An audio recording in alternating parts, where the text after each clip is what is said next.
안녕하세요. 헤븐스타 채플 박현욱입니다. 여러분 요즘 어떻게 지내시고 계신가요? 코로나19 상황이 점점 악화되고 있습니다. 불확실한 현실 속에서 낙심이라는 돌멩이에 넘어져 있지는 않으신가요? 코로나19로 인해 많은 분들이 여러 가지 어려움을 겪고 있습니다. 하지만 우리 기억합시다. 역사를 주관하시는 분은 바로 살아계신 하나님이시라는 사실을 말입니다. 불확실한 역사의 흐름 속에서도 여전히 사랑하신 하나님의 자녀들을 선하신 뜻대로, 인자하신 뜻대로 인도하시고 살피시고 보호하고 계시다는 사실을 우리는 꼭 명심하고 기억합시다. 더더욱 요즘 같은 시대에 성경을 의지해야 됩니다. 우리의 시선을 천지를 지으신 하나님께 고정해야 되는 거예요. 불과 유황으로 멸망당하는 소돔과 고모라를 바라보며 소동 기둥이 되었던 롯의 아내와 같은 선택을 우리 하지 말고요. 하나님께서 약속하신 성경을 바라보고 소망을 품고 열심히 살아가는 믿음을 구하는 우리 헤븐스타 채플이 되길 기도하겠습니다. 여러분, 저희 부부는요, 4발 가족과 함께 살아갑니다. 고양이와 강아지 각각 한 마리씩 같이 살고 있어요. 봄비라는 이름을 가진 고양이와 담비라고 이름을 가진 강아지 두 동물과 함께 살고 있습니다. 얼마나 사랑스럽고 귀여운지 모릅니다. 가끔 말썽을 부리곤 하지만 정말 이뻐요.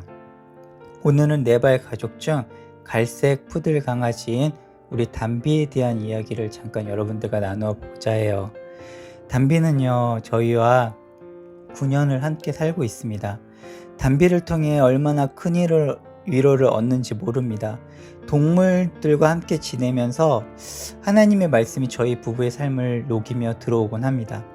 하나님의 능력과 신성을 이 4발 가족을 통해 바라보게 하시는 거예요. 로마서 1장 20절 말씀입니다. 창세로부터 그의 보이지 아니하는 것들 곧 그의 영원하신 능력과 신성이 그가 만드신 만물에 분명히 보여 알려졌나니 그러므로 그들이 핑계하지 못할지니라. 아멘. 우리 담비는요, 항상 그 시선이 우리를 향하고 있습니다. 자고 있다가도 저와 아내가 무엇을 하고 있으면 그 눈동자가 돌아가면서요, 엄마 아빠를 향해 있어요. 어쩔 때는 뒤가 간지러워서 이렇게 돌아보면 담비가 뚫어지게 쳐다보고 있는 거예요.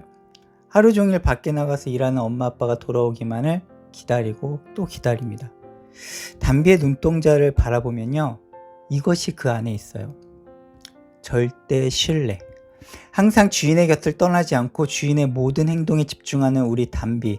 이 사랑스러운 강아지 안에 하나님께서는 그분의 능력과 신성, 그 어떠한 것을 넣어주셨을까요? 우리에게 어떠한 인사이트를 주고 계시는 것일까요? 저는 어느 날 문득 깨달았습니다. 하나님 아버지를 향한 우리의 시선이 이와 같아야 되는구나. 하나님께서는 그것을 우리에게 알려주시려고 하나님의 피조물들을 통해서 설명해 주고 계시는 거예요. 담비는요, 엄마 아빠를 절대 신뢰합니다. 담비에게는 걱정을 찾아볼 수가 없어요. 자신의 주인이 자기에게 필요한 모든 것을 해결해 줄 것을 알고 있기 때문입니다. 여러분, 저는 우리 담비를 보면서 나는 하나님을 향해 이처럼 시선을 고정하고 있는가? 나 자신을 돌아보게 되었어요. 저는 사실 지난주 낙심이라는 돌멩이에 걸려 넘어져 있는 시간을 그렇게 보내고 있었습니다.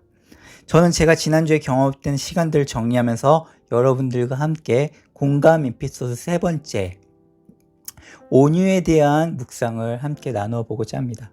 여러분, 심령이 가난한 자에 이어 애통하는 자가 나왔죠.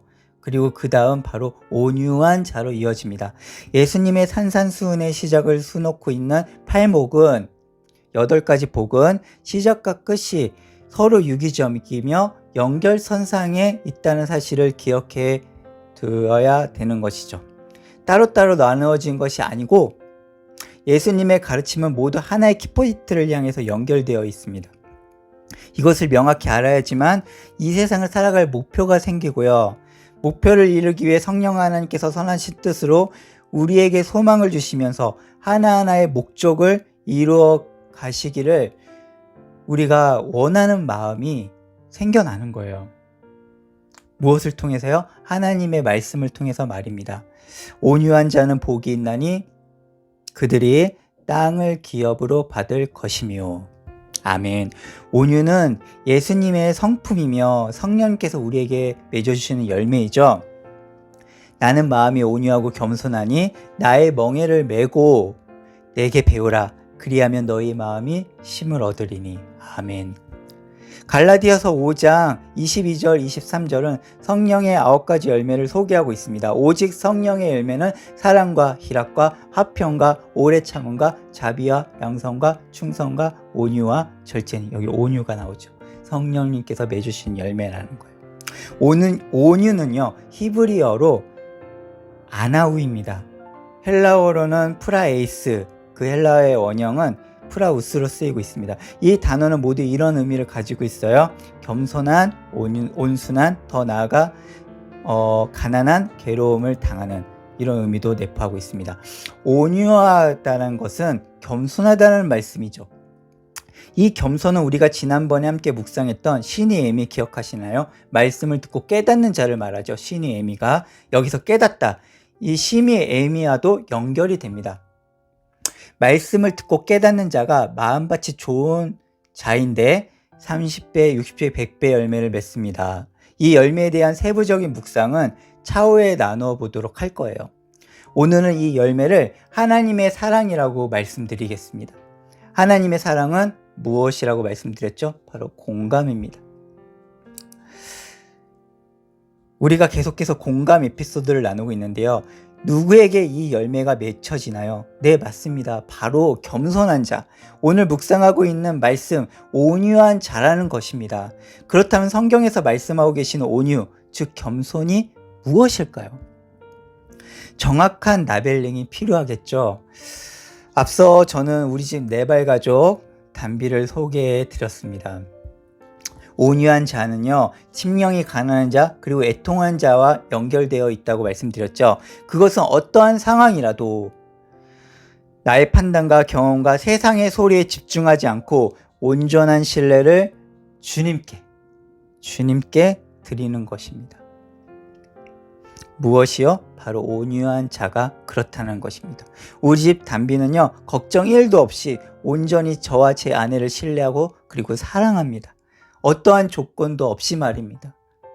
저는 하나님께서 분명 강아지 안에 하나님의 능력과 신성을 넣어 놓으셨고 그것을 사람들이 발견하며 더듬어 하나님을 찾도록 하셨다고 저는 믿고 있습니다. 왜요? 로마서 1장 20절 말씀이 그렇게 우리에게 말씀하고 계시니까요. 온유하면 제 마음에요, 스쳐 지나간 한 인물이 있어요.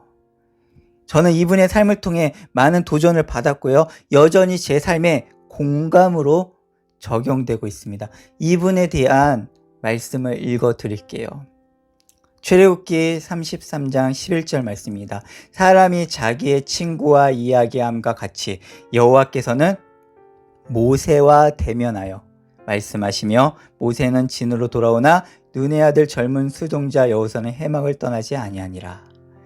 바로 모세를 말씀드리는 겁니다. 제 마음을 스쳐가는 인물, 바로 모세, 온유한 자. 왜 그러냐면요, 성경이 이렇게 모세를 평가하고 있어요. 민수기 12장 3절 말씀입니다. 이 사람 모세는 온유함이 지면의 모든 사람보다 더하더라. 모세의 온유함은 어떻게 만들어졌을까요? 모세에게는 40년이라는 광야 시간을 통과했고 남은 40년을 광야에서 하나님과 동행한 시간을 보냈어요. 이스라엘을 지도하면서 말입니다. 모세의 삶을 우리는 성경을 통해 들여다볼 수 있습니다.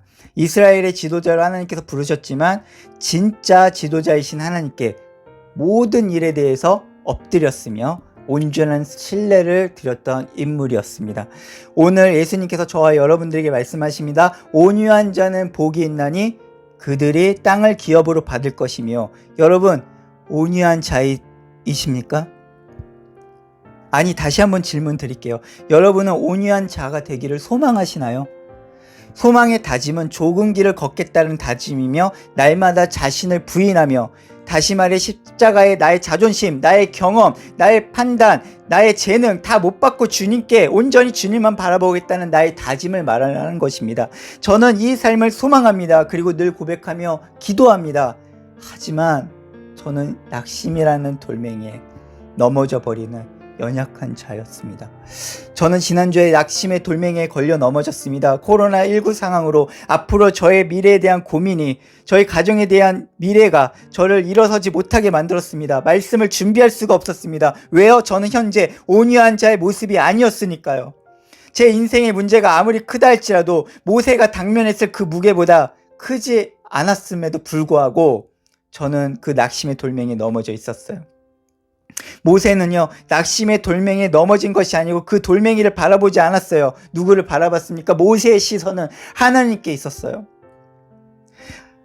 하다못해 사람이 아닌 동물인 우리 담비를 통해 하나님을 신뢰한다는 것에 대한 깊은 묵상에 빠지게 되었습니다. 넘어져 있던 제가 말입니다. 온전한 신뢰를 주님께 드리는 자들이 온유한 자들입니다. 모세를 친구를 여기셨던 하나님께서 온유한 자들에게 친구처럼 함께 하실 것입니다. 아멘. 그리고 땅을 기업으로 주실 것입니다. 땅을 기업으로 받는다는 것에 여러 가지 해석이 있을 수 있으나 저는 오늘 이렇게 정리해 보았습니다. 우리의 삶에 주시는 천국의 확장을 말씀하시는구나. 그리고 궁극적으로 우리의 처소를 예비하러 가신 예수님께서 우리에게 주실 하늘나라 기업을 말씀하시는 거구나. 여러분들의 삶을 통해 하나님 나라가 확정되어지는 것을 생각해 보세요. 이 얼마나 행복한 일인가요? 국가의 성립 요소 여러분들 다 잘 아시죠? 뭐가 있습니까? 국민, 영토, 주권. 바로 하나님 나라가 저와 여러분을 통해 이루어 가시기를 하나님께서 원하시는 거예요. 영토가 있어야지 하나님의 나라가 성립되는 거잖아요. 국가가. 그 영토가 바로 여러분들의 삶의 지경인 것입니다. 믿으십니까? 예수님이 다시 오실 그날까지 저와 여러분을 통해서 하나님께서는 하나님 나라를 이루기를 원하시는 거예요.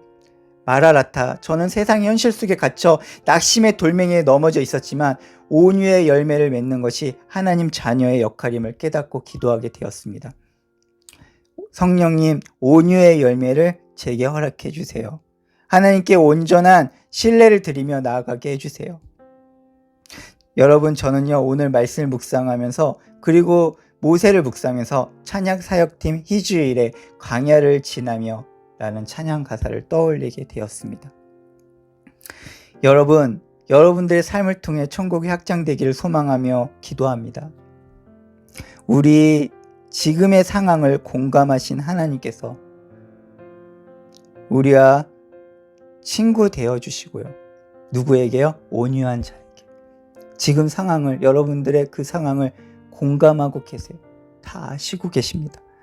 우리는 그 사랑을 받아 하나님의 공감을 흘려보내게 되실 것입니다. 그곳이 바로 천국이 될 것입니다.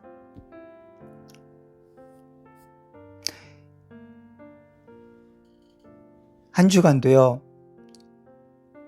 우리는 광야의 시간을 걷고 있지만 모세와 하나님의 그 관계를 우리 기억하면서 모세처럼 온유한 자가 되어서 성령님께서 주신 그 열매를 우리 마음껏 맺어서 하나님의 위로를 받고 우리의 삶을 통해서 하나님 나라를 확장시켜 나아가는 그런 저와 여러분들의 값진 삶이 되기를 저는 기도하겠습니다. 여러분, 한 주간도 평안하시고요. 하나님의 사랑이 여러분들 지키실 것입니다. 사랑하고 축복합니다. 감사합니다.